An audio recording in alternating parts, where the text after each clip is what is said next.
in this speech that the United States has supported reform, has supported opening in the Middle East for some time, but it's actually the people of these countries who have taken it to the next level, and so it's been our job to support that as we can. Behind you. Yeah, does the agreement reached with Bolivia yesterday, announced last evening, does that envisage the return to Bolivia of American drug enforcement agents? Because it was their expulsion a few years ago that really sort of precipitated bad times in the relationship. And will a U.S. ambassador be heading down there in the near future? Well, obviously we think the signing of the U.S.-Bolivia Framework Agreement is a positive step in our bilateral relationship, and we hope that it can lead to full restoration of diplomatic relations, including the return of ambassadors. It envisions that.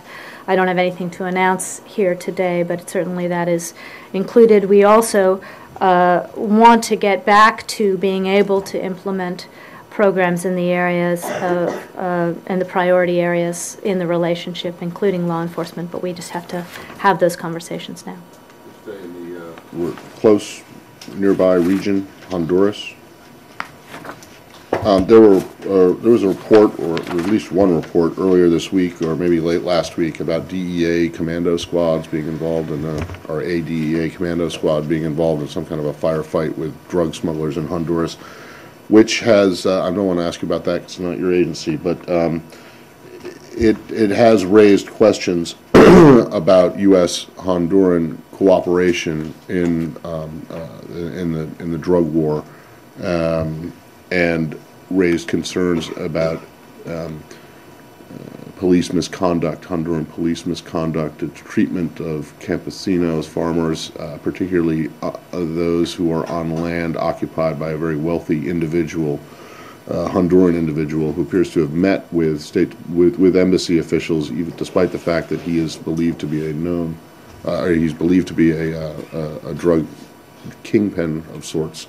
And I'm wondering if you can address those questions.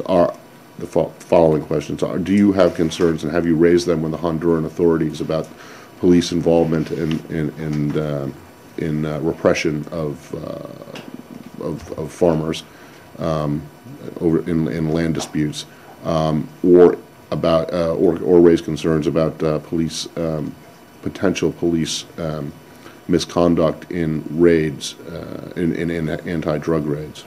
Matt, I'm going to have to take both of those. I don't have anything today on our conversations with Honduras on these issues, but we'll take them and get back to you. Okay. And then... Go ahead. Why don't you finish your list? I've got two more. Go ahead.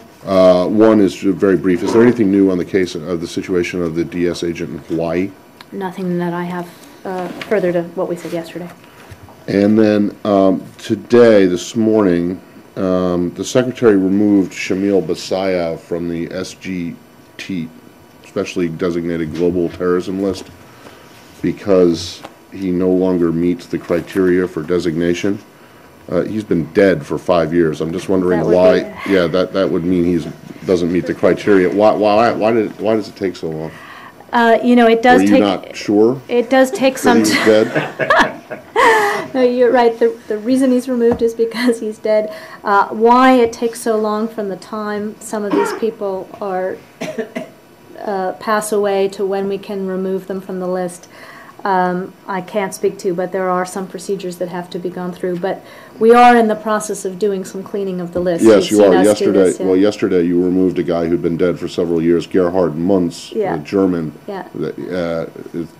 But I think we're engaged in a little bit of a housekeeping effort with some of these lists. We have a number of folks who are no longer with us who are still on the list.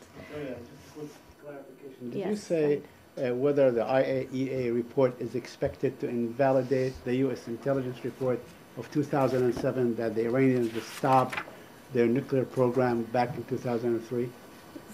Saeed, that was a really good effort. As I said, the report's just out. We're studying it. I'm not going to comment on the details. Yeah, La, go ahead. I just got a quick one here. Apparently there's a State Department meeting between Algeria, Mali, Mauritania, and Niger on counterterrorism. Benjamin Feltman and Carson were involved. Do you have any details on that meeting? Well, this is a follow-up to some of the work that we've been doing since the establishment of the Global Counterterrorism Forum. I can certainly get some more information from Ambassador Benjamin if that's helpful to Okay, you. Yeah. please. One quick one. Yeah. Yesterday, as you're aware, Senator Bernie Sanders put up on his website some documents regarding a State Department OIG special review of the Keystone XL approvals or permitting process. And the question that keeps getting asked is whether or not this may have any effect on the timeline for the decision, which Secretary Clinton has said she wants to make by the end of the year.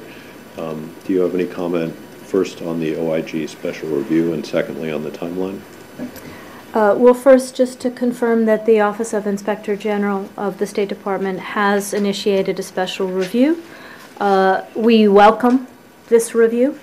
The Department considers it an opportunity for an impartial assessment, and we are confident that this assessment will bear out that we have conducted the Keystone Pipeline review process consistently with existing U.S. law and regulations, and we will be cooperating fully with the Office of the Inspector General. With regard to the timeline, Arshad, we're just not in a position at this time to speculate whether this might affect the timing for the decision. And for those of us who are not deeply familiar with the work of the State Department Office of Inspector General, what's the difference between a special review and an inspection or an investigation or whatever is the more traditional vehicle for looking into something? Or is there no distinction and this is basically the same thing? Well, first, there is a distinction between a special review and a full IG investigation. The special review is, as we say, a review, or as they say, a review to see whether the procedures that we're following are in strict conformity with U.S. law and what we are supposed to do as we go forward with this pipeline. Were there to be a full-blown inspection, it usually comes, it is a much more fulsome process which goes into every sort of nook and cranny of our procedures rather than the more limited review we're having here as to whether we are meeting U.S. law. But thank you for that. But how can they determine if what you have done is in conformity with U.S. law and regulation if they're not doing a soup to nuts examination of this? Well, they will obviously do the soup to nuts required for a review. And a full OIG investigation follows very strict other procedures. So, but I don't want to get too far into how they do their business. I think if you need more on this, we'll get them to speak to you because it obviously they are independent and they have their own procedures. I would hazard to guess that the opponents of the pipeline are now asking, in the process of drafting a letter, asking them to demand a full-on investigation if, in fact, a special review isn't going to go into every nook and cranny.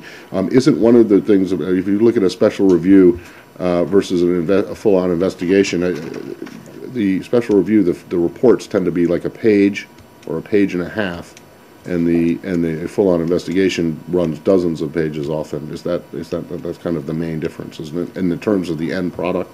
I think, a review report would be as long as the Inspector General deemed necessary. It's certainly the case that when the IG does a full review, as they are required to do on all of our embassies on a regular cycle, that full inspection report of an embassy, for example, would tend to be about like that. But, let's let them do their work, and we'll see what comes forward. Just to go back to something earlier, when you asked me whether I reject I can't remember exactly how the question came. Just to clarify that I was rejecting any assertion that diplomats don't do their jobs. I was not in any way endeavoring to speak about a campaign issue or in any way to respond to. I know, but yeah. I mean, it doesn't really matter where the criticism coming from. I mean, it could come from people who are opposed to the Keystone Pipeline or in favor of it. It doesn't have to be a political thing. It's just when the suggestion is made and gets aired on a prominent in prominent media, that somehow the Congress needs to investigate whether State Department employees, career diplomats, are actually acting in the interests of the country. It seems a bit. It seems like it would deserve a response from this building, which has defended its. I remember Colin Powell defending this building against Pat Robertson, who suggested it should be bombed back not so long ago. So Was that an architectural comment, or was that a political comment? No, I think it was a political comment from him at the time, but I don't see that there's a problem with you. I don't see that you're interjecting yourself into the political realm if you defend, unless you can't defend them. Maybe you agree. Maybe you think that your colleagues are not acting in the best interest of the United States. But if you don't agree with that, I don't see why you can't say that that allegation coming from anyone. I just want to confirm among us that as we move into the campaign season, we're going to do what we can among ourselves to keep this a politics-free zone here and speak about the foreign policy of the United States and of the department. Thanks, everybody. Thank you.